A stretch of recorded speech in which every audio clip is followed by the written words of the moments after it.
اعوذ باللہ من الشیطان الرجیم بسم اللہ الرحمن الرحیم الحمدللہ رب العالمین والعاقبۃ للمتقین الصلاة والسلام علی سید الانبیاء والمرسلین والحمدللہ رب العالمین اللہم بارک وسلم وصلی علیہ اللہم انت السلام ومنک السلام تبارکت یا ذو الجلال والاکرام۔ لاکھوں کروڑوں درود و سلام آقا نامدار احمد مجتبیٰ محمد مصطفیٰ سرکار دو عالم صلی اللہ علیہ وسلم کی شان، ان کے ازواج مطہرات اور ان کی آل اولاد پر۔ ناظرین کرام، پروگرام بابرکت رمضان کے ساتھ میں ہوں آپ کا میزبان مدثر فاروقی۔ آج ایک مرتبہ پھر حاضر ہوئے ہیں آپ کے لیے ایک نئے پینل کو لے کے۔ آج ناظرین کرام میرے ساتھ پینل پہ موجود ہیں جناب مفتی سمیع اللہ وسٹرو صاحب، میرے ساتھ موجود ہیں چیرو بسٹ کمپنی کے اونر جناب فروخ احمد خان صاحب، میرے ساتھ موجود ہیں مشہور و معروف نعت خواں ہر دل عزیز جناب حافظ حامد رضا قادری صاحب، میرے ساتھ تلاوت قرآن پاک کے لیے موجود ہیں شیخ سعد نعمانی اکیڈمی سے جناب مولانا قاری اسد یاسین صاحب۔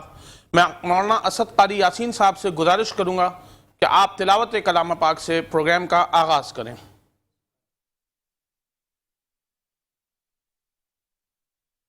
أعوذ بالله من الشيطان الرجيم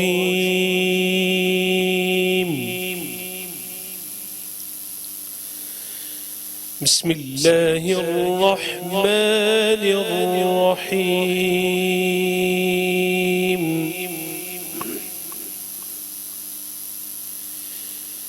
إنا كل شيء خلقناه بقدر وما أمرنا إلا واحدة كلمح بالبصر وَلَقَدْ أَهْلَكْنَا أَشْيَاعَكُمْ فَهَلْ مِن مُدَّكِرٍ وَكُلُّ شَيْءٍ فَعَلُوهُ فِي الزُّبُرِ وكل صغير وكبير مستقر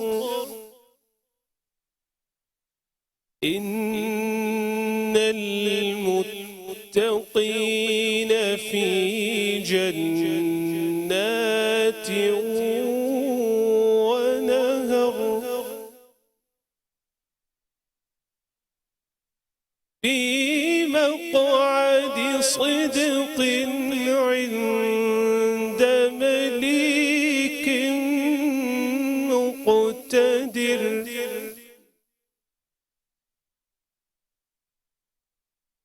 بسم الله الرحمن الرحيم الرحمن علم القرآن خلق الإنسان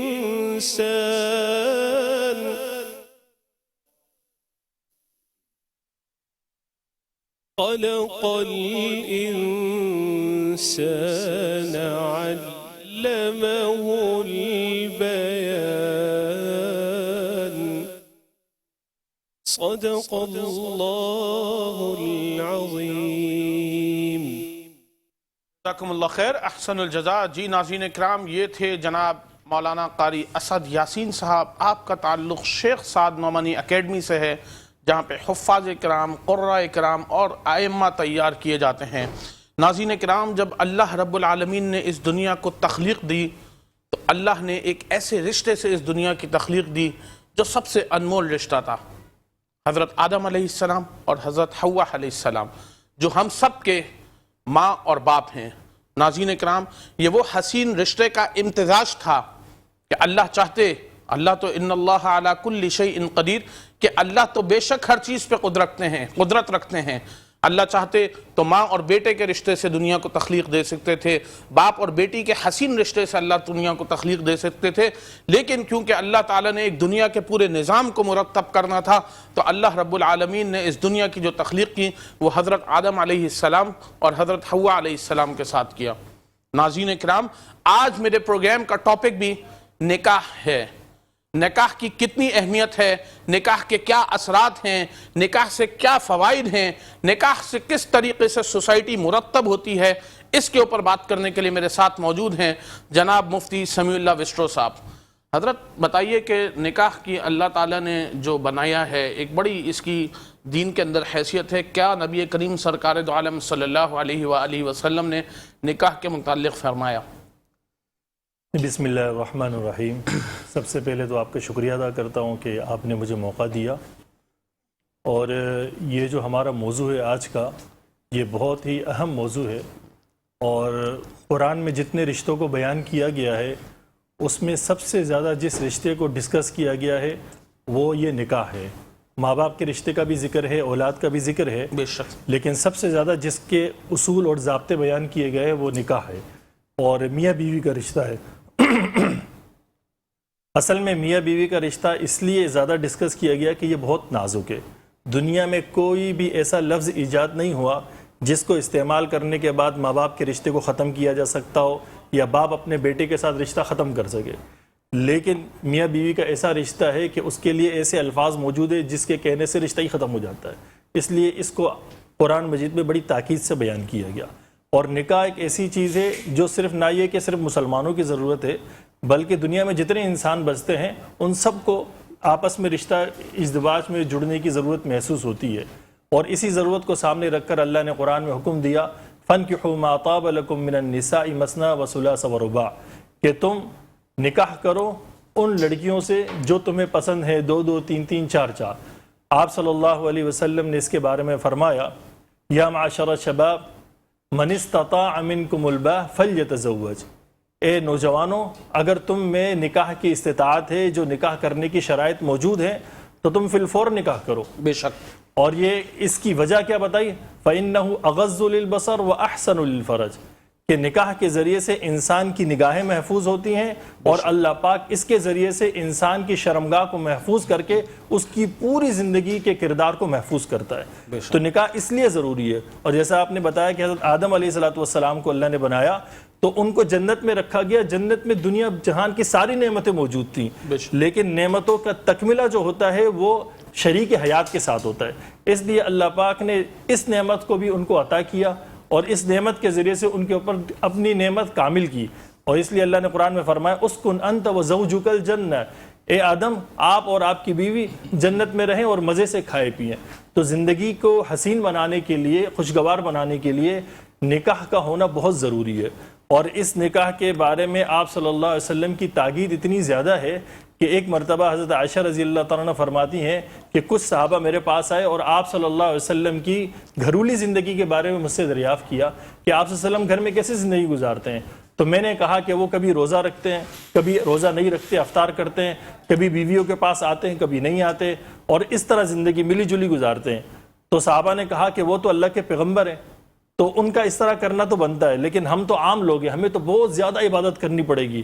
لہٰذا ان سب نے حضرت عائشہ رضی اللہ عنہ کے سامنے کہا کہ آج کے بعد ہم دن کو روزہ رکھیں گے اور پوری رات عبادتیں کریں گے، اسی طریقے سے زندگی گزاریں گے۔ جب وہ چلے گئے اور آپ صلی اللہ علیہ وسلم آئے تو حضرت عائشہ رضی اللہ عنہ نے ان کو بتایا کہ آپ کے صحابہ آئے تھے اور یہ اپنا ذہن بنا کر یہاں سے گئے۔ تو آپ صلی اللہ علیہ وسلم نے ان کو بلوایا اور فرمایا کہ میں خدا کا پیغمبر ہوں، تم پر میری سنت لازم ہے، جس طرح میں زندگی گزارتا ہوں کہ نکاح بھی کیے ہیں میں نے، تو تمہیں بھی نکاح کرنے ہیں، اور جس طرح میں روزے رکھتا ہوں تم بھی رکھو گے، افطار کرتا ہوں افطار بھی کرو گے۔ اور فرمایا النکاح من سنتی، نکاح میری سنت ہے، فمن رغب عن سنتی فلیس منی، اور جس نے میری سنت کو درگزر کیا، پس پش ڈالا، اس کا میرے ساتھ کوئی تعلق نہیں ہے۔ اس لیے نکاح کی جیسے آپ نے قرآن پاک کی آیت کا ترجمہ بیان فرمایا، اس کے اندر کیا دو شادیوں سے اللہ تعالیٰ نے حکم فرمایا ہے یا ایک شادی سے اللہ تعالیٰ نے حکم فرمایا؟ آپ نے فرمایا دو دو، تین تین، یا چار چار کے اوپر آپ نے جو دیکھیں اس آیت کے اندر اللہ نے اصول بیان کیا ہے کہ فَانْكِحُوا مَا طَابَ لَكُم مِّنَ النِّسَاءِ مَثْنَىٰ وَثُلَاثَ وَرُبَاعَ، جی دو دو، تین تین، چار کر سکتے ہو آپ، اس کی شریعت میں اجازت حکم نہیں ہے کہ لازم ہے آپ کو کرنا.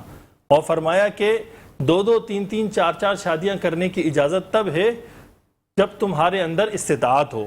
اس کے لیے فقہا نے خود شرائط لکھی ہیں کہ دوسری شادی تیسری شادی کرنے کی اجازت اس شخص کو ہے جس کے اندر 3 شرطیں پائی جائیں.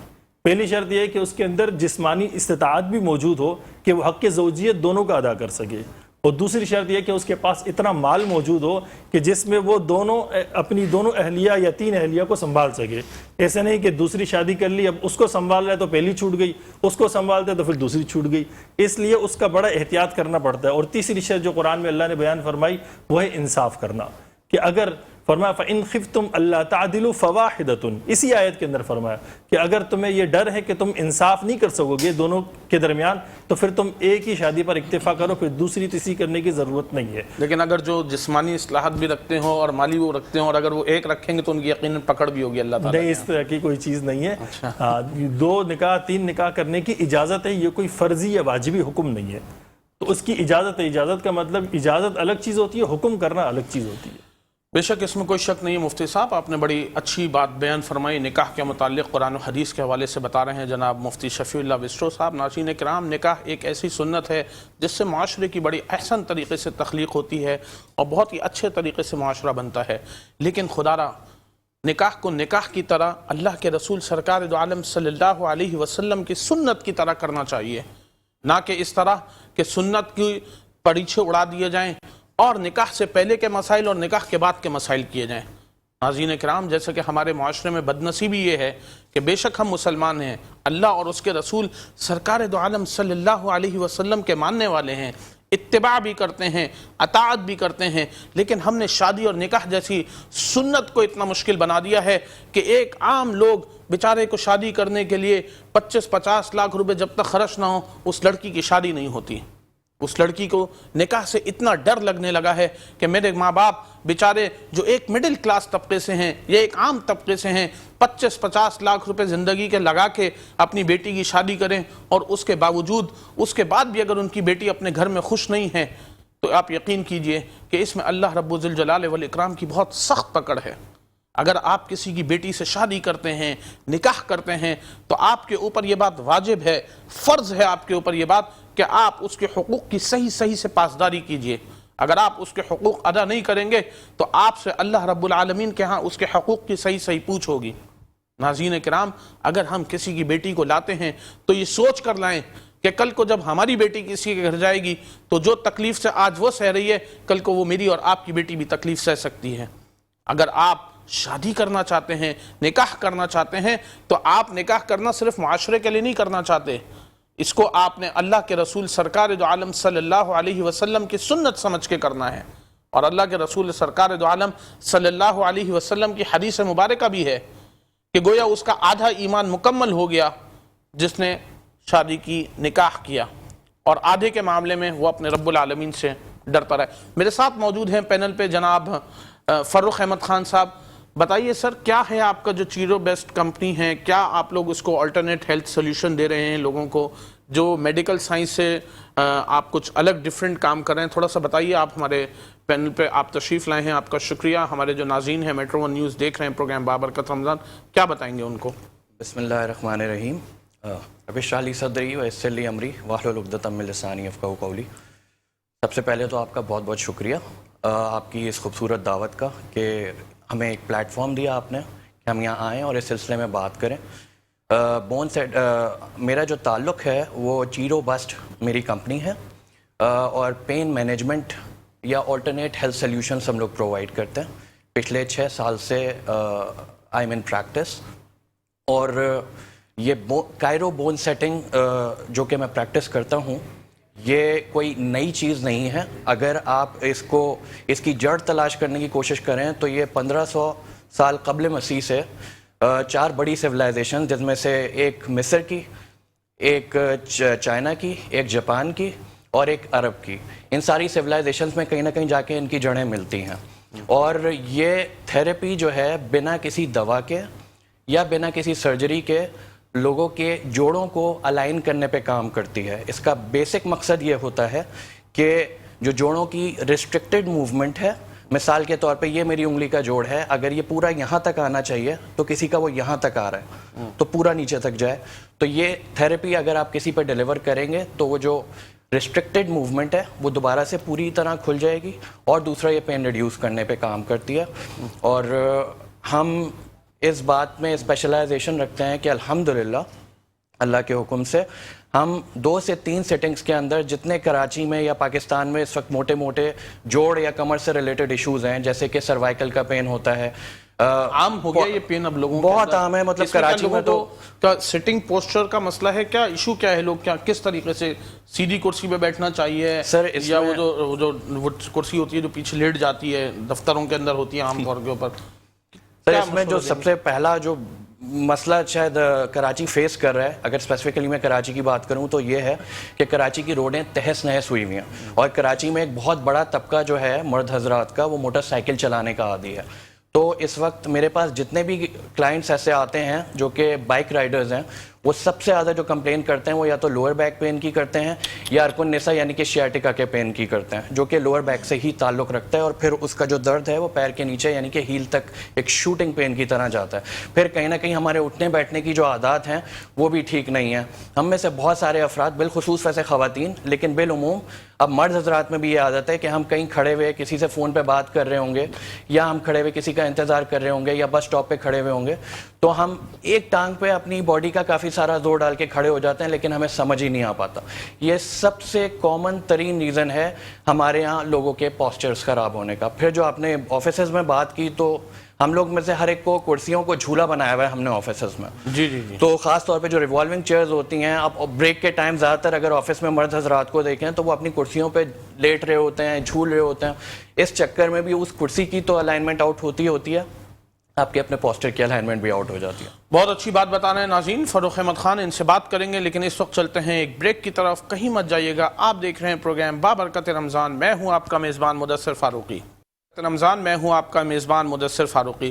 ناظرین کرام, پروگرام پہ بریک سے جانے سے پہلے مفتی سمیع اللہ وسٹرو صاحب بہت اچھا بیان کر رہے ہیں. کیا ہی خوبصورت بات بتائی نکاح کے متعلق, اور اللہ کے رسول سرکار دو عالم صلی اللہ علیہ وآلہ وسلم کی احادیث مبارکہ کی روشنی کے اندر. حضرت یہ بتائیے کہ آج کل آپ دیکھ رہے ہیں کہ مہر ایک جو حق مہر ہے جو وہ کتنا ہونا چاہیے, کیونکہ اس کے اندر ایک بڑا کمپٹیشن آ گیا ہے کہ اتنا ہونا چاہیے, اور اس کے اوپر بڑے لمبے ڈیبیٹس ہوتی ہیں, ڈسکشنز ہوتے ہیں. اور مہر فاطمی کیا تھا, ذرا تھوڑا سا آپ اس کے متعلق گائیڈ کیجئے.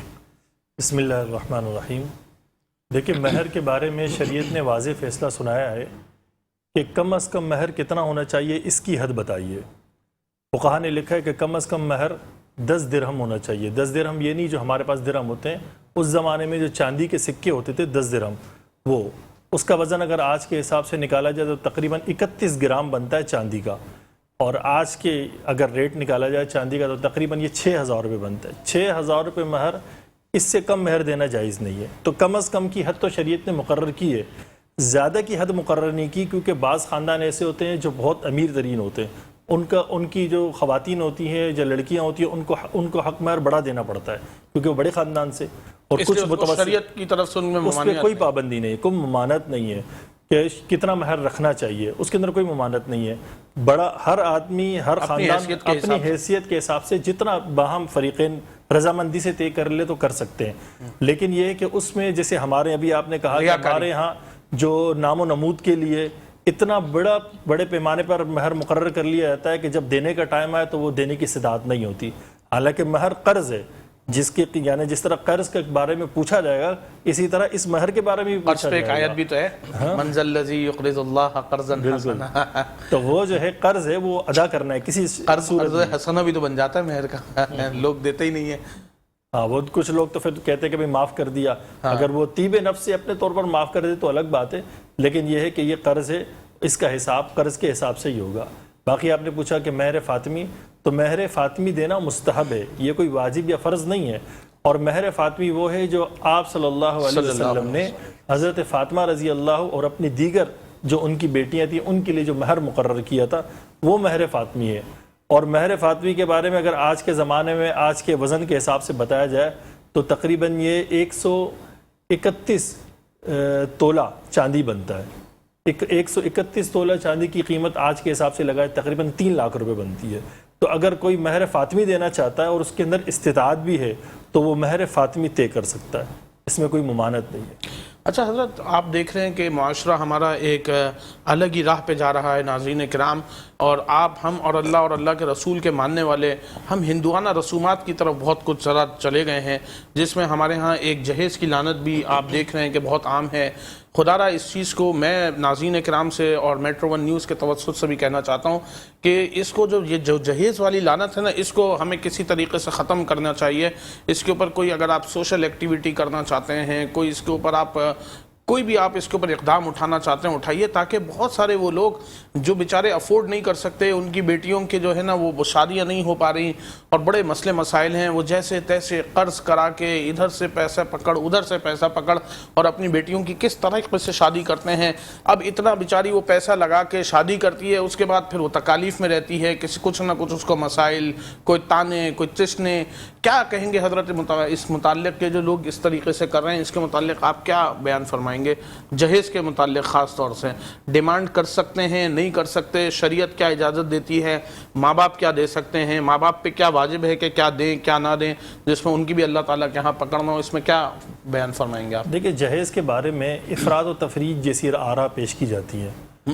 جہیز حقیقت میں اگر دیکھا جائے تو جہیز نام ہے کہ جب والدین اپنی بچی کو رخصت کر رہے ہوتے ہیں تو اپنی خوشی سے، اپنی رضامندی سے، اپنی استطاعت کے مطابق اپنی بچی کو جو گفٹس وغیرہ دیتے ہیں اس کو جہیز کہا جاتا ہے۔ اس حد تک اگر ہو تو پھر تو اس کی اجازت شرعن ہے، لیکن اگر یہی چیز ایک رسم کی شکل اختیار کر جائے، رسم ہی بن گئی نا آج کل تو، اگر رسم کی شکل اختیار کر جائے، جیسے ابھی آپ نے کہا کہ رسم کی شکل اختیار کر چکی ہے، تو جب چیز رسم کی شکل اختیار کر جاتی ہے تو رسم کا اصل نقصان یہ ہوتا ہے کہ وہ شادی میں تاخیر کا ذریعہ بنتی ہے۔ جو بھی رسم ہو، اگر رسم ادا نہ ہو، کوئی بیچارہ وہ اکارڈنگ ٹو دا ایکسپیکٹیشن آپ نہ لے کے جا رہے ہوں، تو پھر ان کو سوسائٹی سے بڑا بیچاری بچیوں کو، ابھی 23 24 25 سال کی بچی ہے، اس کی عمر ہوئی شادی کی، اب وہ جا کے سسرال میں تانے بھی سنیں، سوسائٹی کے بھی معاملات سنیں۔ اس میں کیا آپ کہیں گے کہ یہ تانے سسرالوں سے جو ملتے ہیں، خاص طور سے جہیز کے متعلق، کہ تمہیں تو یہ لانا چاہیے تھا، جب دکھایا تھا تو یوں ہو گیا، لائے تو یوں ہوا، تو اس پہ کیا آپ بیان فرمائیں گے؟ دیکھیں، اس کے بارے میں آپ یہ واضح رکھیں اپنے پاس کہ اگر یہ چیز رسم کی شکل جیسے ابھی اختیار کر گئی ہے تو رسم کا مقصد یہ ہوتا ہے کہ اس کو پورا کرنے کے لیے کچھ پیسے چاہیے۔ اب ہر خاندان اتنا جاندار نہیں ہوتا کہ وہ اس رسم کو پورے کرنے کی رقم فی الفور پوری کر لے۔ بعض متوسط طبقے ہوتے ہیں، بعض نچلا طبقہ ہوتا ہے، اس رسم کو پورا کرنے کے لیے، مثال ایک رسم کو پورا کرنے کے لیے 2 لاکھ روپے چاہیے، اس خاندان کے لیے 2 لاکھ روپے جمع کرنے کے لیے 6 مہینے چاہیے، تو وہ شادی جو ابھی ہونی تھی وہ 6 مہینے کے لیے مؤخر ہو گئی۔ تو رسم کا بعض دفعہ اتنی مؤخر ہو جاتی ہے ان رسومات کو پورا کرنے کے لیے کہ لڑکی کی عمر نکل جاتی ہے۔ اس جہیز کا جو اصل مسئلہ ہے وہ یہی ہے۔ باقی یہ ہے کہ جہیز کے بارے میں جیسے آپ نے کہا کہ بھائی مطالبہ کیا جائے، یاد رکھیں جہیز کا اگر مطالبہ لڑکے والے کرتے ہیں اور ان کا یہ ہے کہ اگر آپ نے اتنا جہیز نہیں دیا آپ کی بچی نہیں لیں گے، تو یہ جہیز لینا رشوت کے زمرے میں آتا ہے۔ یہ ایسا ہی ہے جیسے آپ نے مجھے پیسے نہیں دیے، آپ کا کام نہیں ہوگا، اسی کو رشوت کہتے ہیں۔ تو اس وقت یہ جہیز رشوت کی شکل میں آ جاتا ہے، اور رشوت ہمارے مذہب میں حرام ہے۔ اس لیے، اور دوسری بات آپ صلی اللہ علیہ وسلم کی حدیث ہے کہ اللہ کے نبی نے وسلم نے فرمایا کہ من تزوج لمالها، کہ وہ لڑکا یا وہ مرد جو کسی عورت سے اس کی مال کی وجہ سے نکاح کرتا ہے کہ یہ کچھ مال لے کر آئے گی، تو آپ صلی اللہ علیہ وسلم نے فرمایا کہ لم یزدہ الا فقرا، اللہ پاک ایسے مرد کی زندگی میں فقر کو بڑھاتے ہیں، وہ فقیر ہی ہوتا جاتا ہے، اس کے پاس کبھی ضرورت پوری نہیں ہوتی۔ اور اصل میں جہیز کی جو ابتدا ہے وہ اس وجہ سے ہوئی ہے کہ اور جتنی قدیم روایات ہیں ان کے اندر بیٹیوں کو وراثت میں حصہ دینے کا کوئی کانسیپٹ نہیں ہے۔ تو وہ کیا کرتے تھے، جب اپنی بچیوں کو رخصت کرتے تھے تو ان کو مال متاع بھر کر دیتے تھے، سونا وغیرہ، تاکہ مستقبل میں اسے کام آئے، کیونکہ اگر والدین فوت ہو گئے تو پھر بھائی ان کے وراثت میں قبضہ کر لیتے تھے، بہنوں کو نہیں ملتا تھا۔ لیکن شریعت اسلامیہ نے جس طرح بھائیوں کا وراثت میں حصہ رکھا ہے، بہنوں کا بھی رکھا ہے، بیٹیوں کا بھی حصہ ہے وراثت کے اندر، لہٰذا شریعت کہ اس وراثت کے ملنے کے بعد اب اس لڑکی کو اتنے بڑے جہیز دینے کی ضرورت نہیں ہے تاکہ اس کا مستقبل محفوظ کرنے کے لیے کہ اتنے لمبے چوڑے اس کو جہیز دیے جائے۔ جی ناظرین کرام، بہت ضروری ہے کہ جو اللہ اور اللہ کے رسول کا پیغام بھی ہے کہ بیٹیوں کو شریعت کے حساب سے وراثت میں حصہ دینا چاہیے، نہ کہ جہیز دینے کے اوپر، اور اپنے آپ کو معاشرے میں نمود و نمائش کے لیے خاطر آپ ان کے بڑے بڑے جہیز تیار کریں، لیکن جب بات آئے شریعت مطہرہ کی تو آپ اس میں وراثت میں حصہ دینے سے آپ قاصر ہیں۔ میرے ساتھ موجود ہیں میرے بھائی ہر دل عزیز جناب حافظ حامد رضا قادری صاحب، میں ان سے گزارش کروں گا کہ بہترین سا کوئی کلام ہمارے ناظرین کو سنائیے۔ آنکھوں سے دیکھا نہیں ہے مگر ہم نے آنکھوں سے دیکھا نہیں ہے مگر ان کی تصویر سینے میں موجود ہے، ان کی تصویر سینے میں موجود ہے، جس نے لا کر کلام الہی دیا، جس نے لا کر کلام الہی دیا، جس نے لا کر کلام الہی دیا، وہ محمد مدینے میں موجود ہے، وہ محمد مدینے میں موجود ہے۔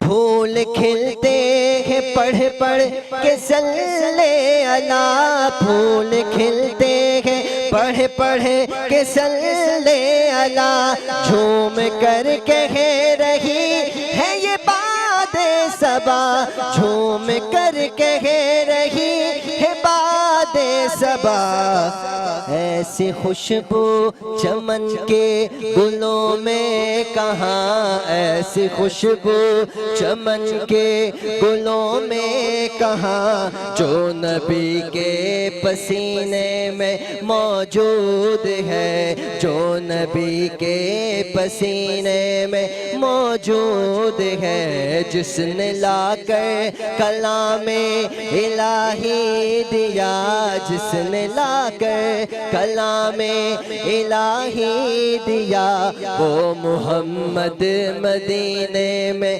موجود ہے۔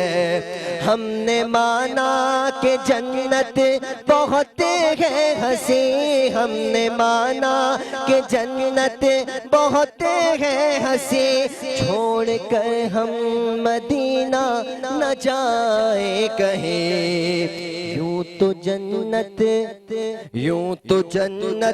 میں سب ہے مدینہ نہیں، یوں تو جنت میں سب ہے مدینہ نہیں، اور جنت مدینے میں موجود ہے، جس نے لا کر کلام الہی دیا، جس نے لا کر کلام الہی دیا، وہ محمد مدینے میں موجود ہے۔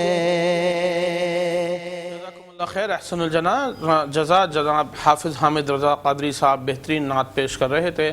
حضرت یہ بتائیے کہ جب انسان کی شادی ہو جاتی ہے، آپ دیکھ رہے ہیں آج کل بیویوں کے کیا حقوق ہیں شوہروں کے اوپر، اور شوہروں کے کیا حقوق ہیں بیوی کے اوپر، کیونکہ حقوق ادا نہیں ہو رہے ہیں، جس کی وجہ سے طلاقیں بڑھ رہی ہیں، معاملات خرابی کی طرف جا رہے ہیں، معاشرہ ایک آپ سمجھیں کہ غلط راستے کی طرف جا رہا ہے، لوگوں کو یا تو صحیح تربیت نہیں ہے، یا لوگوں کی دین سے صحیح تعلیم نہیں ہے، نہ عورتوں کو مردوں کے حقوق کا اندازہ ہے، نہ مردوں کو عورتوں کے حقوق کا اندازہ ہے۔ جب دو گاڑی کے پہیے ایک سمت میں نہیں چلتے اور اگر اس طرح ہو جائیں تو آپ یقین کریں کہ وہ ایکسیڈنٹ کی طرف ہی چیز جاتی ہے، تو آپ اس متعلق کیا فرمائیں گے؟ دیکھیے، حقوق کے بارے میں یہ یاد رکھیں کہ حقوق جب تک پورے نہیں ہوں گے خوشگوار زندگی ممکن نہیں ہے۔ بے شک۔ اسی لیے شریعت نے حقوق کو متعین کیا ہے، اور متعین حقوق کہ مرد کے یہ حقوق ہیں اور عورت کے یہ حقوق ہے۔ حقوق کے بارے میں ہمارا نظریہ کیا ہے کہ فلاں نے میرا کتنا حق ادا کیا، اور وہ سمجھتا ہے کہ اس نے میرا کتنا حق ادا کیا، جبکہ اصول یہ ہے کہ یہ دیکھنا چاہیے کہ میں نے اس کا کتنا حق ادا کیا، وہ سامنے والا یہ دیکھے کہ میں نے اس کا کتنا حق۔ جب ہر آدمی یہ دیکھے گا کہ میں نے کتنا حق ادا کیا تو حقوق کی ادائیگی ممکن ہوگی۔ جب ہم یہ صحیح دیکھیں گے کہ اس نے کتنا ادا کیا تو حقوق کی ادائیگی کبھی ممکن نہیں ہے۔ اور شریعت نے مرد پر زیادہ حقوق رکھے ہیں بنسبت عورت کے، کہ مرد پر زیادہ حقوق ہے، مالی حقوق مرد پر ہیں، عورت پر نہیں ہے۔ مثال مہر دینا ہے وہ مرد نے دینا ہے، عورت کو نان نفقہ، اس کو مناسب طریقے سے کھانا پینا اس کو مہیا کرنا، یہ مرد کے ذمے ہے۔ اس کے لیے مناسب کپڑوں کا انتظام کرنا یہ مرد کے ذمہ اور ہے. جو خواتین جابس کرتی ہیں یا کاروبار کرتی ہیں ان کے کیا حقوق ہیں گھر کے اوپر پیسے خرچ کرنے کا متعلق یا گھر میں کنٹریبیوشن کرنے کے متعلق؟ دیکھیں اگر کوئی خاتون جاب کرتی ہے پیسے کماتی ہے تو وہ اس پیسوں کی خود مالک ہے. اس کے ذمے نہیں ہے کہ وہ اپنے شوہر کی ضروریات پوری کرے. شوہر کے ذمے ہاں اگر وہ اپنے شوہر کی مدد کرنا چاہتی ہے اور اپنے خاندان کو بڑھانا چاہتی ہے اور اس میں خود حصہ لینا چاہتی ہے تو وہ اپنی خوشی سے کر سکتی ہے. لیکن عورت کے ذمے نہیں ہے. شریعت نے عورت کو ان چیزوں سے آزاد کیا ہے. کوئی مالی بوجھ عورت کے اوپر ڈالا ہی نہیں گیا. عورت نے خود اپنے اوپر اگر ڈال دیا تو اپنی مرضی سے ڈالا ہے. شریعت نے اس کے اوپر نہیں ڈالا. شریعت نے عورت کے تحفظ کے لیے 4 قسم کے مرد رکھے ہیں. شوہر نہیں ہے تو ماں باپ, اگر وہ نہیں ہے تو بھائی. تو اس کا تو چاروں طرف سے اس کا احاطہ ہوا ہے, وہ بالکل محفوظ ہے. یا بیٹا ہو تو اس کو بالکل حفاظت دی گئی ہے. تو حقوق کی ادائیگی. کیا ہی خوبصورت 4 محرم رشتے دیے اللہ تعالیٰ نے. باپ ہو, بھائی ہو, شوہر ہو یا بیٹا ہو. اگر عورت کے ساتھ یہ 4 محرم رشتے نہ ہوں تو عورت کی پاک دامنی, عورت کی پاکیزگی, عورت کی خوش اسلوبی اور عورت کا دین کے اوپر چلنا ایک سوالیہ نشان بن جاتا ہے. خدا را تمام خواتین جو میرا پروگرام دیکھ رہی ہیں میٹرو ون نیوز کے توسط سے, آپ تمام اسلامی بہن بیٹیوں سے میری گزارش ہے کہ اپنے محرموں کی قدر کیجئے, اپنے والد کی قدر کیجئے, شادی سے پہلے اپنے بھائی کی قدر کیجئے, شادی ہو جائے تو اپنے شوہر کی قدر کیجئے. اور قدر پوچھنی ہے اگر آپ نے تو آپ ان خواتین سے اپنے شوہروں کی قدر پوچھئے جن کے سروں پر آج ان کے شوہر موجود نہیں ہیں, کسی وجہ سے طلاق ہو گئی یا شاید ان کو اللہ رب العالمین نے اپنے پاس بلا لیا. اگر آپ لوگ اپنے شوہروں کی قدر نہیں کریں گے تو ناقدری کا جو اللہ رب العالمین نے گناہ لکھا ہے اس سے بھی بہت ہی اس کا ایک عذاب ہے. تو میری بہنوں اور میری جتنی اسلامی بیٹیاں ہیں, میری تمام خواتین سے یہ گزارش ہے کہ اپنے شوہروں کی قدر کیجئے, پھر بیٹوں کی قدر کیجئے. وہ آپ کے لیے یقیناً اللہ کی طرف سے تحفہ ہیں. ایک چلتے ہیں ناظرین ایک بریک کی طرف. بریک کے بعد پھر حاضر ہوں گے. آپ دیکھ رہے ہیں پروگرام بابرکت رمضان. میں ہوں آپ کا میزبان مدثر فاروقی. جی ناظرین ویلکم بیک. آپ دیکھ رہے ہیں پروگرام بابرکت رمضان. میں ہوں آپ کا میزبان مدثر فاروقی. بہت ہی اچھی ہم بھی پیش کر رہے تھے ہمارے پروگرام کے اندر. حافظ حامد رضا صاحب بہت اچھی متعلق بیان فرما رہے نکاح کے. جناب مفتی سمیع اللہ وسٹر صاحب معذرت, اور میرے ساتھ بیٹھے ہوئے ہیں جناب فروخ احمد خان صاحب. اچھا سر یہ بتائیے کہ کیا اس سے کوئی واقعی فرق پڑتا ہے جو آپ نے ابھی اتنی تفصیل بتائی؟ اگر فرق پڑتا ہے تو اس کا کیا ڈیوریشن ہوتا ہے, کتنے عرصے میں علاج ہو جائے تو ٹھیک ہو جاتا ہے؟ اور یہ سروسز کراچی میں ہیں یا کراچی سے باہر بھی ہیں, اور کراچی میں ہیں تو کہاں کہاں پر ہیں, ذرا مختصر میں بتائیے. سر سب سے پہلے تو یہ سمجھنا ضروری ہے کہ یہ جتنے بھی ایشوز ہیں, چاہے وہ فروزن شولڈر ہو, کسی بھی قسم کا بیک پین ہو, سروائیکل کا کوئی ایشو ہو, ہپس میں آنے والا پین ہو یا ٹانگوں کی طرف جانے والا پین ہو, یہ سارے ہی پینز جنرلی 2 میجر ایشوز کی وجہ سے ہوتے ہیں کہ یا تو آپ کی اسپائن ٹیڑھی میڑھی یعنی کہ مسلائن ہوئی ہوئی ہو, اور دوسرا آپ کا پوسچر خراب ہوا ہو. اگر یہ 2 چیزیں ہوئی ہوئی ہوں گی تو پھر کوئی سی بھی ایک کمر کی پرابلم یا جوائنٹس کی کوئی ایک پرابلم آپ کو ہو سکتی ہے. جہاں تک آپ نے بات کی کہ اس میں کتنا فرق پڑتا ہے اس تھراپی سے, تو میں یہ کہوں گا کہ اگر تو آپ کی اسپائن میں کسی قسم کا کوئی ڈیمیج نہیں ہے اور صرف درد ہے نارمل مس الائنمنٹ کی وجہ سے یا پوسچر کی خرابی کی وجہ سے, تو ایسا ہر پیشنٹ میکسیمم 2 سے 3 سیٹنگز کے اندر بہترین طریقے سے ٹھیک ہو جاتا ہے, چاہے اس کا ایشو 8 سال پرانا یا 10 سال پرانا ہی کیوں نہ ہو. اور پھر آپ نے جو بات کی کہ ہم کہاں پہ ہوتے ہیں, تو ہم اس وقت کراچی میں 2 جگہ پہ آپریٹ کر رہے ہیں. ہمارے 2 اسپاٹس ہیں, ایک نارتھ ناظم آباد میں, ایک طارق روڈ پہ ہم سیٹرڈیز کو ہوتے ہیں. نارتھ ناظم آباد میں ہم منڈے ٹو فرائیڈے ہوتے ہیں. فیس بک پیج ہمارا موجود ہے چی روبسٹ کے نام سے. کیا نام ہے؟ چی روبسٹ.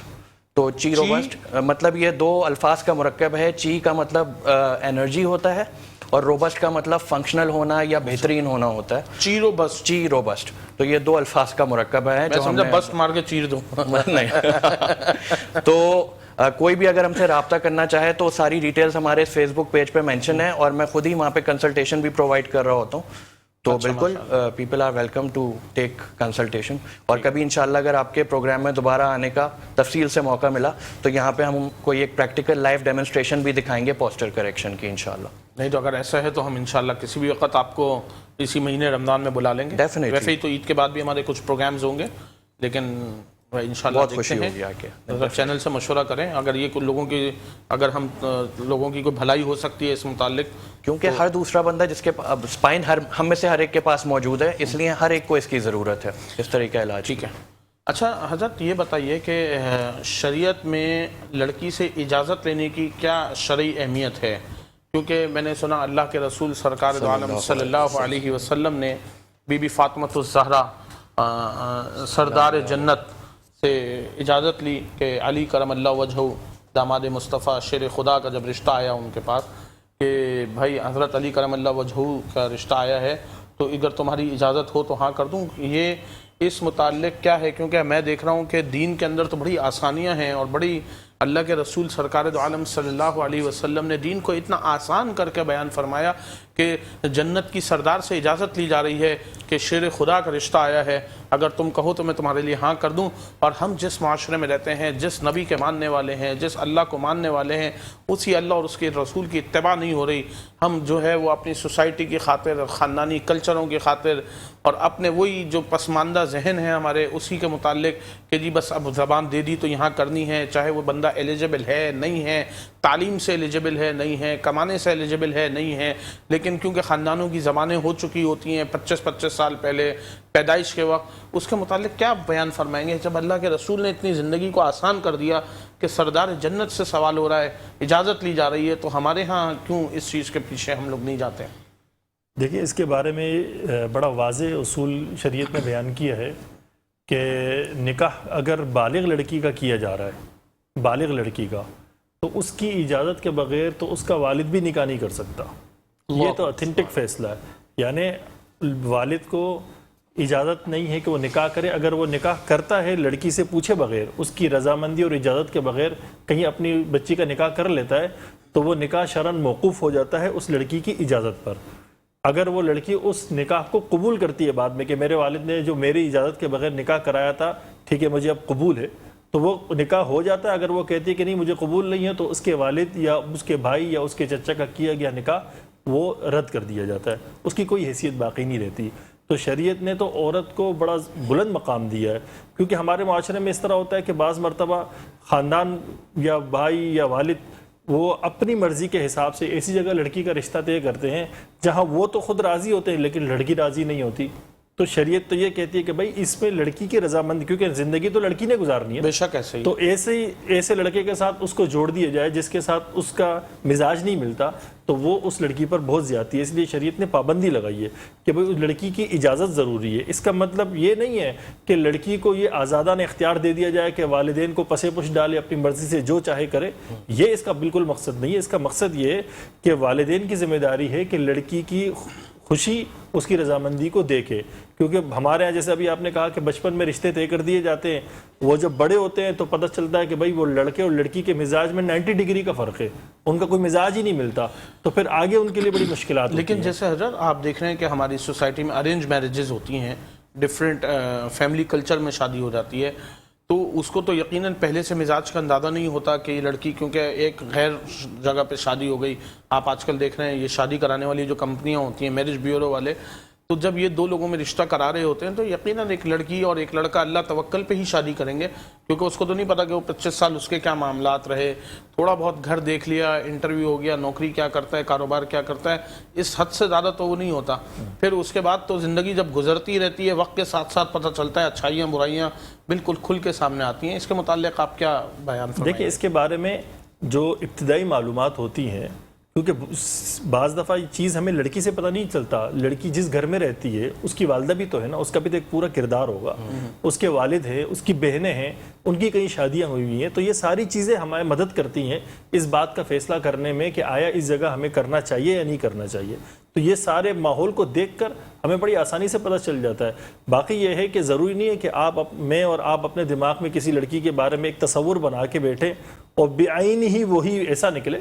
تھوڑا ماحول آگے پیچھے بھی ہوتا ہے، کبھی پسند اور ناپسند میں تھوڑی اونچ نیچ تو چلتی ہے، لیکن اس کا مطلب یہ نہیں ہے کہ لڑکی سے بالکل پوچھا ہی نہ جائے اور بھائی تمہیں کیا پتہ چل سکتا ہے، یہ لڑکے سے بالکل نہ پوچھا جائے. بعض جگہ پر تو لڑکے پر زبردستی کی جاتی ہے اور کہا جاتا ہے کہ تمہارے والدہ اس بات کو پسند کرتی تھی کہ تمہارا رشتہ یہاں پر ہو، اب والدہ تو فوت ہو گئی، اب لڑکا کہتا ہے کہ بھئی والدہ کی خواہش پوری کرنے کے لیے کہ چلو یہاں کر لیتا ہوں. نہ اس کا دل ملتا ہے نہ اس کا مزاج ملتا ہے، تو وہ ایک دوسرے کے ساتھ مجبوراً جڑے ہوئے ہوتے ہیں، جس سے اولاد جو مستقبل میں اولاد آتی ہے اس پر بھی فرق پڑتا ہے اور ان کی اپنی ذاتی زندگی بھی متاثر ہوتی ہے.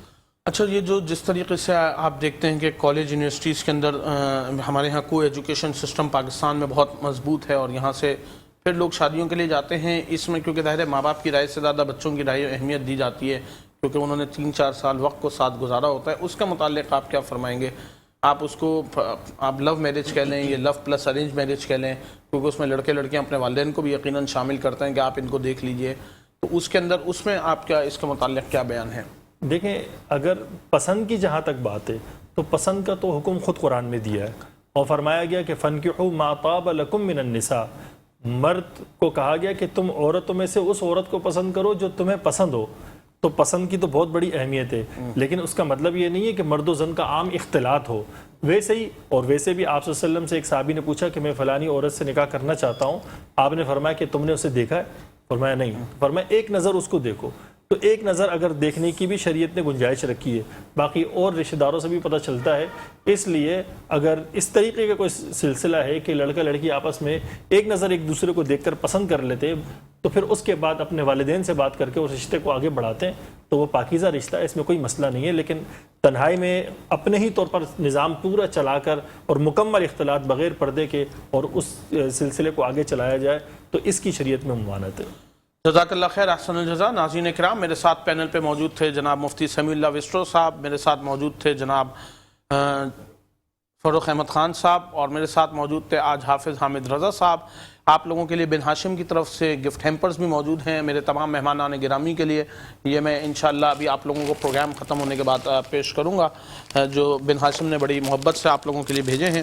اور وہ کہتے ہیں کہ جب بھی کوئی آپ کے پینل پر آئے تو اس کو، تاکہ بن ہاشم فارمیسی ایک بڑا نام ہے کراچی پاکستان کے اندر، اور ان کی کئی برانچز بھی ہیں کراچی کے اندر. ناظرین اکرام، تو ناظرین اکرام اب چلتے ہیں پروگرام کے اختتام کی طرف. میں تھا آپ کا میزبان مدثر فاروقی، آپ دیکھ رہے ہیں پروگرام بابرکت رمضان. انشاءاللہ کل ایک مرتبہ پھر حاضر ہوں گے نئے پینل کے ساتھ، نئے مہمانوں کے ساتھ اور ایک نئے مضمون کے ساتھ.